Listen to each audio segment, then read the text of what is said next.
Assalamualaikum warahmatullahi wabarakatuh. Kenalkan, kami dari kelompok Neoklasik dari mata kuliah Mebel 1 ingin mempresentasikan hasil diskusi kelompok kami, yaitu perkembangan furniture modern di era neoklasik. Sebelumnya, saya akan memperkenalkan anggota dari kelompok kami. Yang pertama ada Jeffrey Nurdiansyah, Daniel Joseph Tarigan, Nurrahman Zahra Hanifah, Atifah Fajri Cahya Ningtyas, dan saya sendiri Aulia Laila Nur Safitri. Apa itu gaya neoklasik? Neoklasik mengacu pada gaya bangunan, interior, dan furniture yang dibangun pada masa kebangkitan arsitektur Yunani dan Romawi klasik yang dimulai sekitar tahun 1750 dan berkembang pada abad ke-18 dan ke-19. Selanjutnya, perkembangan klasikal di Cina. Gaya Cina dari tahun 1368 sampai 1644, lalu 1644 sampai 1912, gaya Cina atau disebut Chinoiserie yang mengacu pada gaya yang dipengaruhi oleh furniture dan desain furniture impor Cina. Yang pertama ada Ming Dinasti dari tahun 1368 sampai 1644, dikenal furniture sederhana dengan garis-garis yang bersih dan dekorasi jarang yang terbatas pada kisi-kisi dan ukiran terbuka atau relief. Di sini ada contohnya sebuah furniture Huang Huali Medicine Chest dari Ming Dinasti. Lalu selanjutnya, furniture gaya Ming menggabungkan teknik canggih dengan estetika minimalis dengan garis dan lekukan sederhana yang mengutamakan keagungan daripada kemewahan. Di sini ada contoh furniture-nya, Huang Huali Horseshoe Back Armchairs Kuanyi dari Ming Dynasty. Yang kedua ada Qing Dynasty dari tahun 1644 sampai 1912. Perkembangan dari Ming Style di mana tumbuh kaya dalam stabilitasnya seni dekoratif mulai mencerminkan sikap baru dari kepercayaan dan kemakmuran. Di sini ada contoh mebelnya atau furniture-nya dari Qing Dynasty Rose Chair. Ukiran menjadi sesuatu yang jauh lebih ekspresif dan pernah digunakan lebih bebas. Punggung atau kaki kursi sering diukir dari atas ke bawah dengan detail. Desain naturalistik, gaya linier memberi jalan ke pendekatan yang lebih cair, yang memasukkan kurva dan bentuk yang anggun. Sini furniture-nya, Qing Dynasty Dining Table with Chair. Sekarang kita akan membahas perkembangan neoklasik di daerah barat. Sekarang kita akan membahas gaya Eropa. Gaya bermunculan pada 1750 hingga 1900. Dua gerakan khas yakni Empire Style dari Prancis dan Regency Style dari England. Lahir dari neoklasisme formal yang mendominasi bangunan dan dekorasi Eropa akhir abad ke-18. Gaya-gaya ini sebagian besar dipicu akan oleh persaingan sengit antara Prancis dan Inggris serta para penguasa mereka.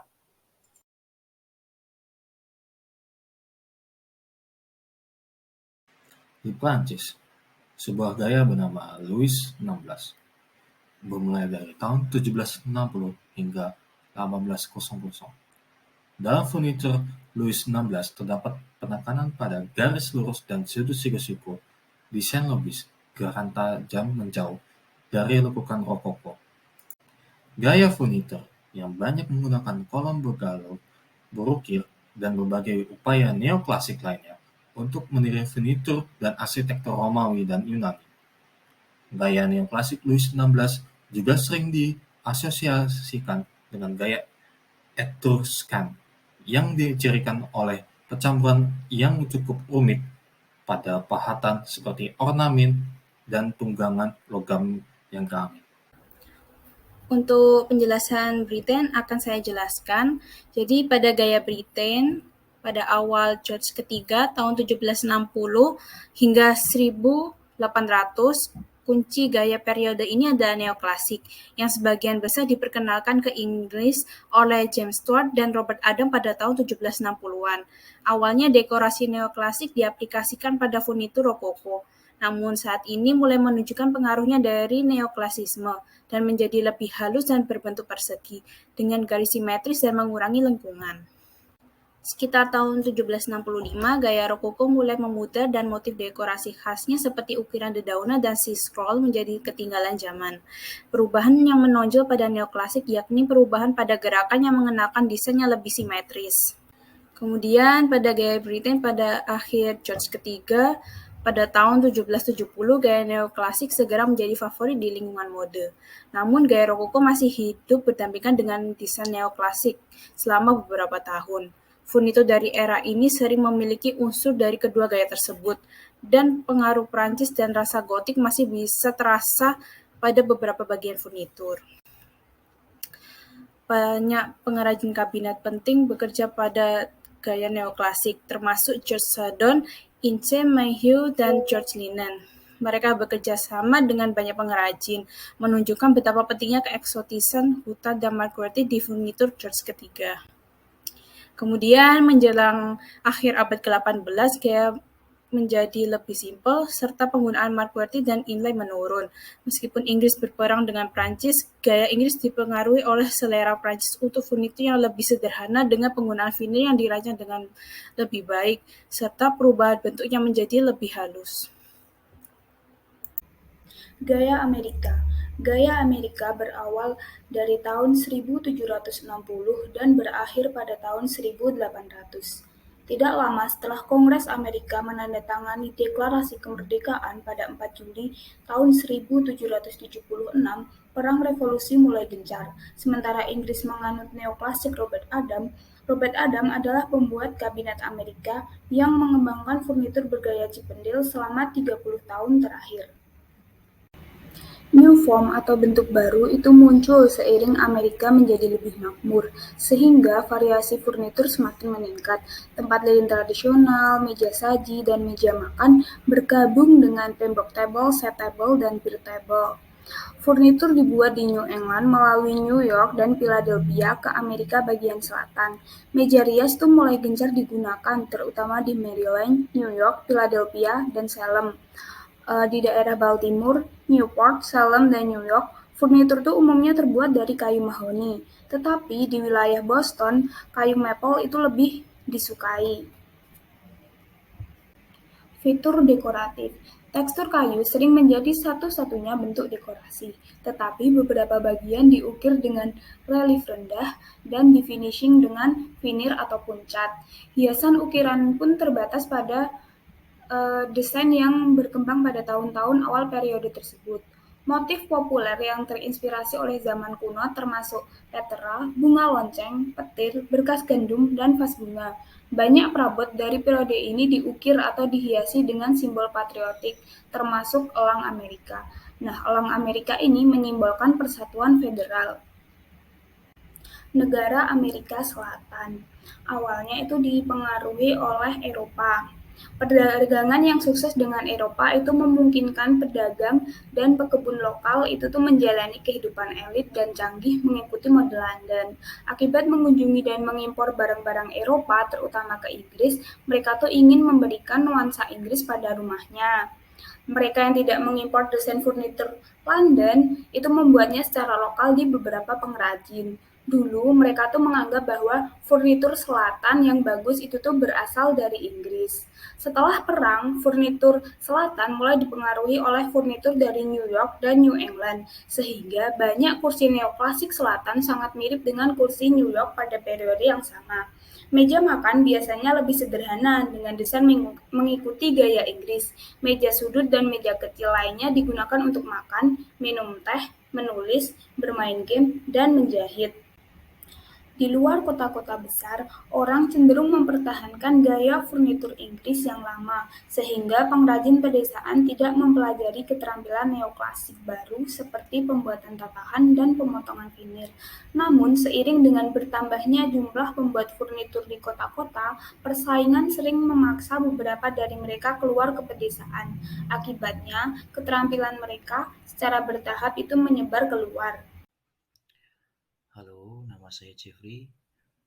Jadi di sini saya akan menjelaskan salah satu tokoh terkenal pada era neoklasik, yaitu Thomas Chippendale.